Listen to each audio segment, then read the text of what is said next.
riding skills, endurance riders are not to poke fun at anybody too bad, but they're kind of on the horse and they're going.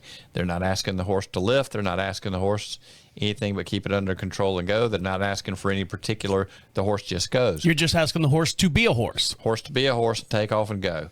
Now, if you watch them, a lot of those horses are inverted.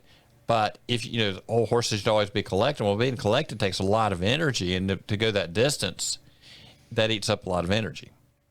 But they do have a fitness level. If you got a horse that has to do, a 100-mile ride, compared to a horse that's going to do 10 minutes, their whole thing is, I don't know what a dressage test takes. Usually 3 to 5 minutes. 3 to 5 minutes in the arena. Their warm up, a little bit of cool down, and there you go.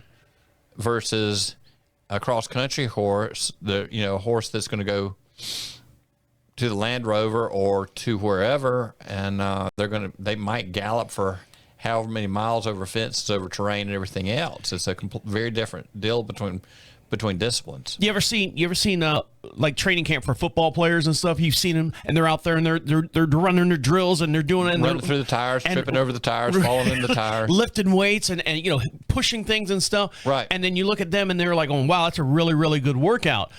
But have you ever watched someone do yoga?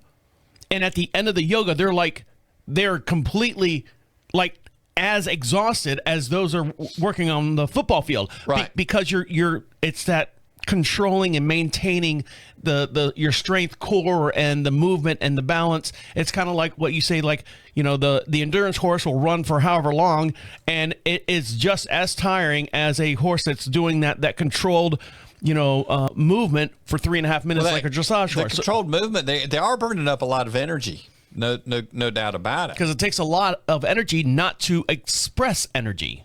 Right. They put in a lot of miles. The horses I'm working on in the event world, most of them are upper level horses or heading to be upper level horses. And of course, you're dealing with riders that can ride at that level. And the dressage riders that I work for, a lot of them are not going for the upper level. They would like to down the road maybe, but that's not where they are with their riding skills. So that definitely plays into it. So the structure of a horse's back has to deal with a lot of how it lands on its feet and how it takes off. Right. You talk about like the stick and glide and all that, going into turns and stuff. So you need a good strong back to make sure that the horse's feet are well.